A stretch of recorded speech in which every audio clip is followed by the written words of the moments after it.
Wow. Cool. Hi guys, how you doing? It is Sarah from Tough Girl Challenges. I'm here with the awesome Adelaide Goodieve and also Mina Okpi. Hello. Okpi. Okpi. Am I saying it right? Yeah. Totally butchering names already. But I'm really, really excited to be here. We are here for Women in the Outdoors Week, Discover Outdoors, hosted by Discover Outdoors. There's a lot of things, different things to remember. But Adelaide's going to be recording for her podcast, and we're also going to be putting it out live on Facebook as well. So if you've got any questions or anything that you want to ask, then please do add a comment down below. But it's over to Adelaide. Thanks, Sarah. So welcome to also the Wild Show. As Sarah said, we're with Sarah from Tough Girl Podcast and also with Mina Okpi. And let's just dive straight in. Love it. So Mina, would you tell us about yourself and what you do in the world today? Sure. My name is Mina Okpi. I am formerly an electrical engineer who's now turned to a life of outdoor and adventure. So basically, I started a company about 2.5 years ago to take people of color outdoors, doing events like surfing, skiing, hiking, all that good stuff. And what led you to decide to create this community? I created a community because I like to spend a lot of time outdoors. And I just noticed, it was actually about 2.5 years, the turning point was, part of it was I was diagnosed with cancer. And I just went into remission, and I'd gone on this camping trip that I felt to me was really pivotal in terms of my healing and being outside and just like getting healing from the outdoors and nature. But I noticed on that trip that there wasn't a lot of just Black people or people of color, and it really broke my heart because I just thought, here I am taking all of this, and I guess it was just a culmination of just like the whole, the rest of my life, just noticing that. But for some reason this time, it just really made me want to change that. And after that trip, I started the group. Yeah. So were you going outdoors when you were younger? Was that sort of part of your life growing up? No, I wasn't. Actually, my family is not into the outdoors, and they thought I was crazy because I would, go camping with, strangers and all that stuff. But I started going outdoors actually when I was in I think college, after high school. I really didn't do anything outdoors before that. But I just felt, I liked going for walks, and I think I would just go on longer walks and just begin to get lost. And then after, I just felt the need to be outside. I just don't like being inside that much. And so I just slowly began to explore things on my own, travel by myself, and just do more things, especially since a lot of people around me and my friends weren't into it. So I just, stepped out and started doing those things on my own. I think it can be really difficult when you don't necessarily have friends or family who support you in your decisions, like this is what you want to do. And it can almost be very isolating, and not necessarily maybe having that support system in place can be so difficult. How did you get past that? Yeah, it was very isolating. And I got past it. It was more of a mental note. It was I made a decision at some point because I was always looking for someone to go with me. And then I made a decision that I could go it alone, and I could go places and just show up, and it was okay to do things alone. And once I made that decision and left a lot of that sort of I'm not sure if it was society, thoughts that it puts on you. I noticed I just became freer, and I started traveling alone, and I would just show up places alone, and just do, I think the experience is, for me, being outdoors is just mostly, it's an experience that you're experiencing. So it's not something that, if you bring someone with you, the experience changes. It changes a little bit because you can talk to someone, obviously, but I feel more of it's a personal and sort of spiritual experience. So yeah. And what have been some of the adventures you've really enjoyed? So we don't do just one thing. We do a little bit of everything. So lately, my current favorite is surfing. I don't know if I can surf, but I'm pretty shit at it. But I still love it. I still love wiping out. But it changes for me because I feel like last year my favorite was skiing. Mm-hmm. And I would wipe out. For me, honestly, I like the falls and the tumbles. It just it just makes you feel alive. Like, whether it's skiing or surfing, you fall, you tumble, you laugh, you get up, and you have that feeling of just like, your lungs filling with air and just being alive. So for me, those are just as fun as like, catching a wave is great, but for me, those are just as fun. Have you ever had to deal with any fears when you're trying these new things, whether trying surfing or skiing or going outside? How do you sort of face and overcome those fears? I don't know if I've had to deal with a lot of fears. I don't venture outside late at night by myself. So, but I do know, like, when I was traveling alone in Europe, for instance, I did have like a little Swiss Army knife. Like I had it with me at all times. And, and when it got to a certain, late enough, I would kind of stay inside. So it was just a general, keeping safe type of thing. But I've never been in a situation where I was like, very much afraid. When I'm hiking also, I think I always try to be like cognizant of where I am. So I wouldn't say I'm generally afraid, but I feel like I'm very much aware of my surroundings. And so you ran this relationship around skiing, the surfing, and how the outdoors has really affected yourself. What do you like most about taking your community out into the outdoors and doing these activities with them? So my community are mostly, I guess, similar to me in the sense that they didn't grow up doing a lot of these. So a lot of the people I'm taking out, it's their first time doing a lot of these activities. So it's just seeing the light in their eye, just like the feeling that they get. It's almost like a child, just like discovering something for the first time. Just that happiness and that joy that I see and that they experience, and I hope, like personally, that the ability to achieve that and overcome that, they can translate that into other aspects of their lives. For me, it's this sort of a selfish goal in there, is like taking people outdoors, but also helping people gain perspective, just like an overall life perspective. So yeah, I like to see that sort of shift and that light in their eyes. What's been most challenging for you over the past 2 years, building up this community, having this dream and then putting it out there and putting yourself out there to make this a possibility? The most challenging part is I didn't know anything about planning events. I was just like, okay, I like to be outdoors. Okay, I'm going to take people outdoors. And I thought, okay, maybe there'd be like 5 or 10 people. Oh my God, how many people rocked up? We're almost up to 2,000 people in the group. Wow. So a lot of times, the events sell out and we get like a big group, depending on what it is. But originally when I was thinking about it, I didn't think, okay, I'm going to make a reservation for 30 people to go skiing or whatever it was. So it's just that logistics of being able to do that. That's been the most challenging. But in my other life, I was an engineer / project manager. So I feel like that the project management side has sort of helped, but it's still pretty, even till this day, pretty challenging. But I have a great team of volunteers that help me out. So it's a big help. Otherwise, I definitely couldn't do it by myself. Yeah. And on Monday, when we were at the launch time for Women's in the Outdoors Week, you mentioned you now on a sabbatical. What made you decide that this was the time to go from doing it part-time to doing it full-time?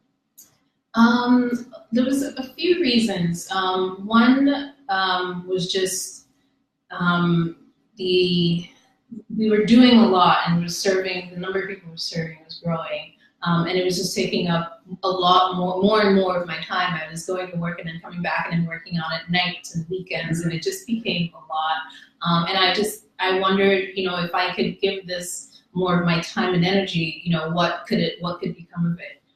And so that was part of the reason I decided to take that time off. But then also to go back to just for my experience with cancer, I just remember telling myself, actually even during that time when I was outdoors, that I wanted to take some time, because I've worked, right from high school I've worked. And I just wanted to take some time to live and, be in nature and, spend time with people and all of that, and this is just like one life and time that we have on this earth.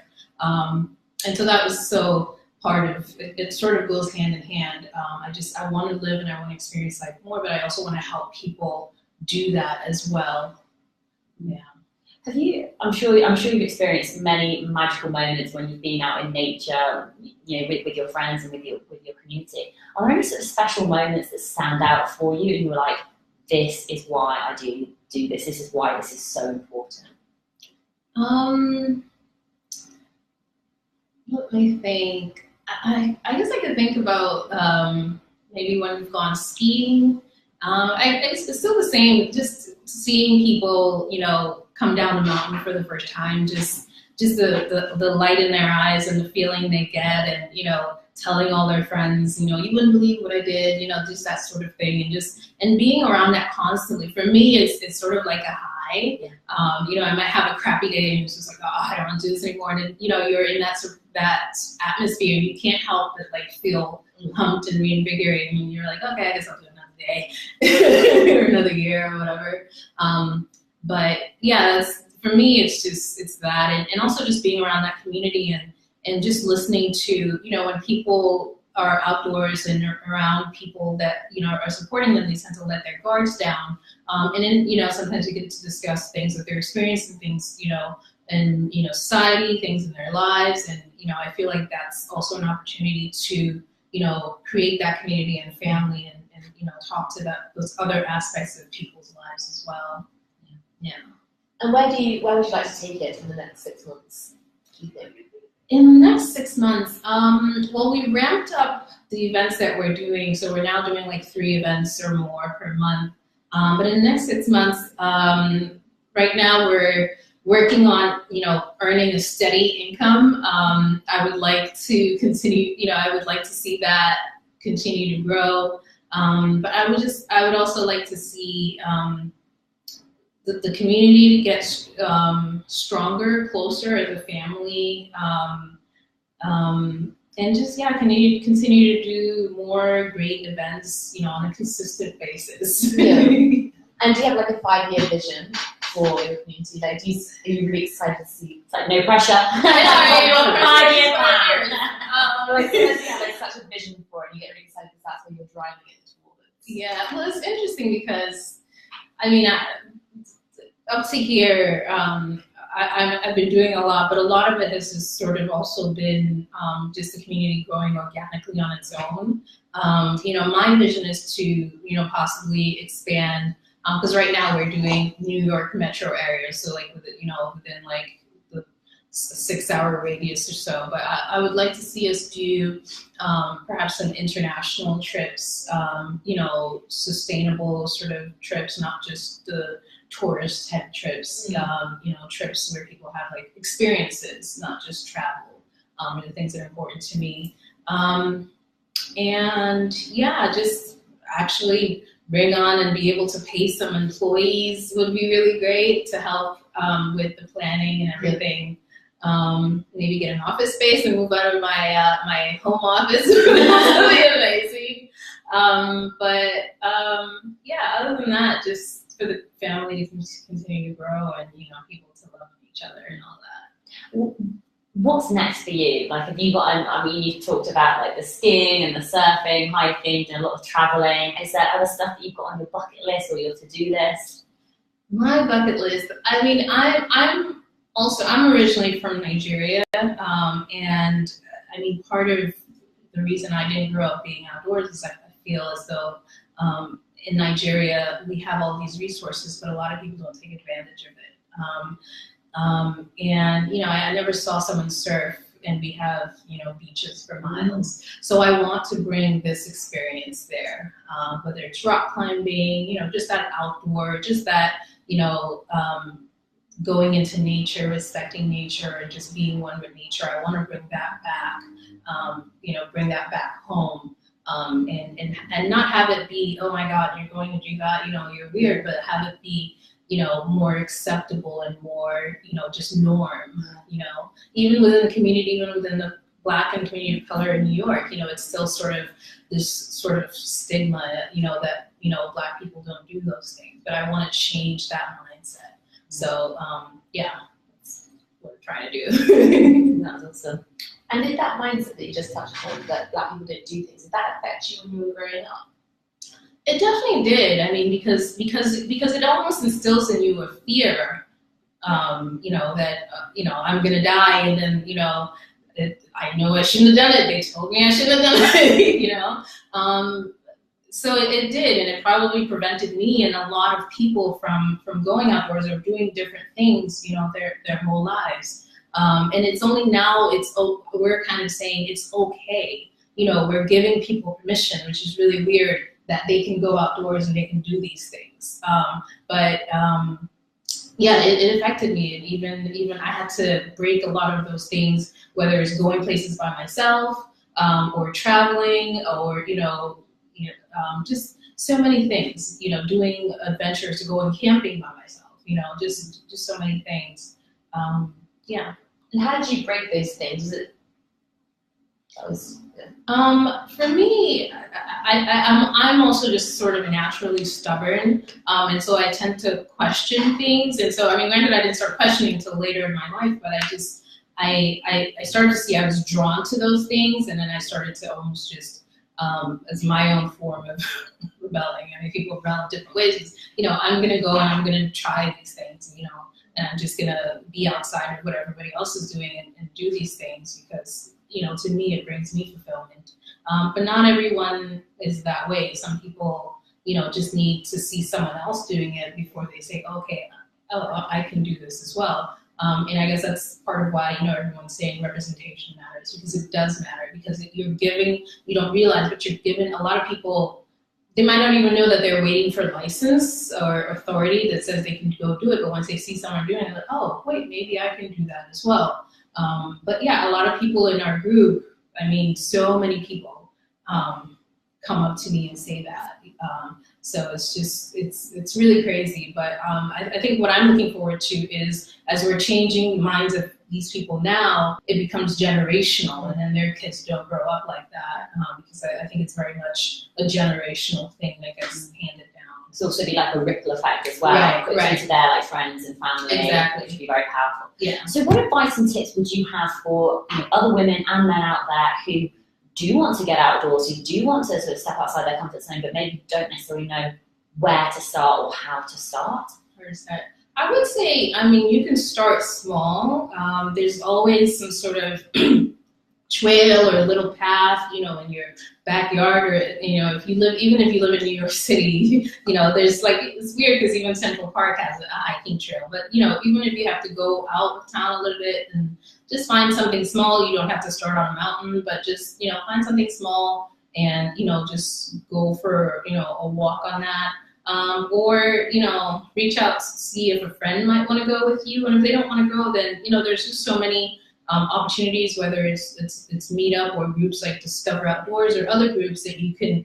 And now that's what I did for the longest time. I would just oh, there's an event, I'm gonna show up, and I didn't know anyone. I would go skiing, weekend trips with just random people, and you meet people, and even if you don't know how to socialize, I think it's like a muscle that the more you exercise it, the better you get at it. So you almost have to put yourself outside your comfort zone, and be able to meet new people, to be able to try new things. Love that. Yeah. And why? So we touched on outdoor women's and tips and things. Why did you decide you wanted to join and partner up with Women in the Outdoors Week? I love what they're doing. I love the idea of women getting outdoors. I feel as though it's also an empowering thing to be able to, whether it's hiking or surfing or whatever you're doing, or seeing women that are doing those types of things. I feel like we're definitely underrepresented in a lot of the outdoor spaces. So I just thought it was really important to partner with them, so whether it's women of color or just all women can just see that there's women in this space that are doing something, and just feel free and happy to engage in whatever way it is with the outdoors. Love that. Do you have any questions before we start wrapping up? No, I was going to say I want to hear the wildfire questions that Adelaide normally asks. So yeah, take a drink. Yeah. So I just tend, at the end of the podcast, I'll go through a couple of a few questions that you have to go. Like the first thing that pops into your mind, just go with your instinct. Okay, what were the answers? It can be one or a couple of sentences. Okay. Let's go with it. So, your question will start. When you think of an adventurer, who do you think to be successful and why? An adventurer. Let's see, I don't crap with these, but Describe them and we'll try and guess. This could be a really fun game. Oh my god, there's this. Alright, I can't remember the name, so I'm just gonna go with. Lately, I think the 3 women who represented like Nigeria in the bobsled games for the Olympics. I think for me, a real adventure is because Nigeria has no snow whatsoever. And I mean, they were the only ones from Africa as a whole. So just the adventures that they had to go on to seek out places with snow to train, to build their own bobsled, to just find the training, and just like they had to do so much. So to me, they're my current sort of top inspiration in terms of when I'm going to do something and I think, I can't do it. I'm like, no, these people, they made something out of nothing. So, yeah. Favorite country you visited? Favorite country. I would have to say England. England. I probably need to go 4 places. I don't know if I have a favorite yet, to be honest. Germany was pretty nice. I came back from China recently. It was great as well. But right now, Germany, just because it was so easy to get around. Yeah, but I definitely need to go more places. What's your bucket list adventure? My bucket list adventure. It's weird. I kind of want to. 2 places. I want to go to Ghana, but I also want to go to. Where is it now? It's not Thailand. Well, I'll just say Thailand because I can't remember where it is. But yeah, I want to go to Ghana, but I also want to go to Thailand. Yeah. Why? Ghana just because it's sort of West Africa, and I know a lot of Ghanaians, but I've never been there, and I love their food. Thailand, I just, I see a lot of photos about it. I want to go experience the culture, the people, and just like, it just seems like a really interesting place to check out. What book would you recommend? I would recommend, what's her name now? My Year of Yes, and it was by... Is it Shonda Rhimes? Shonda Rhimes, Yeah. yes. And that this is actually my year of yes, since I left my job in March. So the way I'm living this year is being open to opportunity and saying yes to opportunity. So I'm sort of taking, well, not a page, but literally the whole book, and just sort of living by that. Yes. And everything that we've spoken about today, is there anything else that you'd like to add?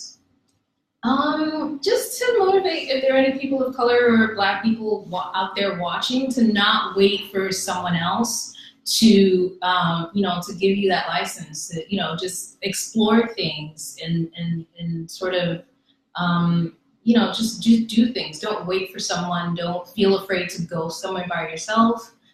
Whether it's going to a bar, you can start slowly by going to a bar and just sitting there and seeing how it feels for a little while by yourself. It's, it's awkward as hell, but that's the start.